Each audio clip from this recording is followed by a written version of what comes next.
नमस्कार स्टूडेंट, हमारे subject CEME 202 fluid mechanics एवं मशीन्स के ई लेक्चर्स की श्रृंखला में आज हम जो टॉपिक पढ़ने वाले हैं हाइड्रोलिक टरबाइंस मेन हेडिंग के अंतर्गत, वो है हमारे पास में ड्राफ्ट ट्यूब। तो बेसिकली चित्र में आप देख पा रहे हैं कि ड्राफ्ट ट्यूब क्या होती है। सबसे पहले हम जाने कि ड्राफ्ट ट्यूब के मेन फंक्शंस क्या हैं, किसे कहते हैं बेसिकली हम ड्राफ्ट ट्यूब, ऐसा कौन सी संरचना है, उसके क्या कार्य हैं जब हम उसको ड्राफ्ट ट्यूब कहते हैं। पहला, ड्राफ्ट नली के कारण टरबाइन को टेल रेस के ऊपर बिना किसी हेड लॉस के लगाया जा सकता है। इसके कारण काइनेटिक एनर्जी कम हो जाती है, जिससे कि रनर आउटपुट पर ऋणात्मक शीर्ष बन जाता है, मतलब नेगेटिव हेड क्रिएट होता है। ये नेगेटिव हेड एनवायरनमेंट को ज़्यादा शीर्ष में बदलता है, मतलब एटमॉस्फेरिक जो हेड होता है उसको पॉजिटिव कर देता है, और इसके कारण टरबाइन के रखरखाव में आसानी हो जाती है, उसका मेंटेनेंस ईजी हो जाता है, इसलिए उसे टेल रेस से ऊपर लगा सकते हैं। और टरबाइन द्वारा किया गया टोटल वर्क बढ़ जाता है और टरबाइन की एफिशिएंसी भी बढ़ जाती है। अब जो ड्राफ्ट ट्यूब्स होती हैं वो मुख्यतः 5 प्रकार की बताई गई हैं। पहली है सीधी अपसारी नली टाइप की, मूडी की फैली नली या जलनाक शंकु प्रकार की, मूडी की बेल माउंटेड टाइप, वृत्ताकार आउटलेट वाली एल्बो टाइप, और वृत्ताकार प्रवेश और आयताकार वाली एल्बो टाइप, जिसे किसी भी फ्रांसिस टरबाइन में लगाया जा सकता है। हम चित्र से देखते हैं। सबसे पहले वाली देखिए, 1.10 A में दे रखे जो सिंपल ड्राफ्ट ट्यूब है, सीधी नली ड्राफ्ट ट्यूब आप देख रहे हैं, इसका ये कोनिकल शेप की है, ऊपर से छोटी है और नीचे से बड़ी है। सेकेंड है मूडी की स्प्रेडिंग टाइप, हाइड्रोकोन कहते हैं इसको। इसमें ऊपर से कॉमन एंट्री होती है वाटर की और नीचे डबल आउटलेट रहता है। थर्ड है एल्बो टाइप। एल्बो टाइप में ऊपर कोनिकल थोड़ा चौड़ा है, नीचे की तरफ थोड़ा सा सकरा है और कोन के आकार की है, एल्बो शेप की है। नेक्स्ट है पहली वाली थी सिंपल एल्बो, नेक्स्ट है ओनली एल्बो ड्राफ्ट ट्यूब। इसमें आप देख रहे हैं कि एंट्री जो हो रही है वो सर्कुलर है और एग्जिट जो हो रहा है वो वर्गाकार आकार का होता है। अब हम देखेंगे कि यूनिट क्वांटिटीज बेसिकली क्या होती है। हमने पिछले लेक्चर में जाना था कि इनके 4 नाम होते हैं, unit speed, unit discharge, unit power. तो बेसिकली ऐसी टरबाइन की क्वांटिटीज जिसमें हेड हमारा हमेशा 1 मीटर हो, जो कि यूनिट हेड पर काम करें, उनको सबको यूनिट क्वांटिटीज कहते हैं। तो सबसे पहले हम देखते हैं कि यूनिट स्पीड क्या होती है। यूनिट स्पीड टरबाइन की वो स्पीड होती है जब टरबाइन 1 मीटर हेड पर कार्य करती है। तो अगर टरबाइन की स्पीड πdn/60 से लिखी जाती है और u is proportional to n होता है, ठीक है, तो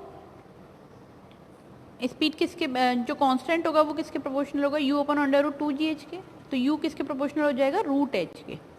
और इस कॉम्बिनेशन से अगर हमारे पास n is proportional to √h आ रहा है तो प्रोपोर्शनलिटी सिंबल हटाने के लिए हम कांस्टेंट इंट्रोड्यूस करेंगे और फिर इक्वेशन में लगाएंगे h बराबर 1 मीटर, उसके लिए n बराबर nu से रिप्रेजेंट कर देंगे।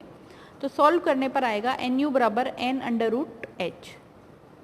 अगर 2 टरबाइनें हो तो उनका कंपैरिजन करें तो n1/√h1 बराबर n2/√h2। यूनिट डिस्चार्ज के केस में v is equal to √2gh और discharge is equal to a/√2gh। तो q is proportional to √h। अब q बराबर है k/√h के। तो अगर h हमारे पास में, हाँ, तो यूनिट डिस्चार्ज के केस में हम लोग देख रहे थे v बराबर √2gh, q बराबर a/√2gh। तो q बेसिकली प्रोपोर्शनल होगा √h के, क्योंकि बाकी सभी क्वांटिटीज हमारे पास में कांस्टेंट हैं। तो q बराबर k√h, और अगर h बराबर 1 मीटर हम रख दें तो q बराबर यूनिट q हो जाएगा। इसको सॉल्व करें तो q बराबर q/√h, और अगर 2 टरबाइनों का कंपैरिजन करें तो q1/√h1 बराबर q2/√h2 हो जाएगा। सिमिलरली अगर यूनिट पावर के लिए कैलकुलेट करें तो पावर होती है ρg/qh। तो p is proportional to qh और q is proportional to √h। तो सॉल्व करेंगे तो p is proportional to h की पावर 3/2। प्रोपोर्शनलिटी सिंबल हटाएंगे तो k नाम का कांस्टेंट इंट्रोड्यूस होगा और उसमें h बराबर 1 मीटर रख देंगे तो हमारे पास में p बराबर pu हो जाएगा। सॉल्व करने पर pu बराबर p/h की पावर 3/2, और 2 के कंपैरिजन पे p1/h की पावर 3/2 बराबर p2/h2 की पावर 3/2 इस तरीके से सॉल्व होगा।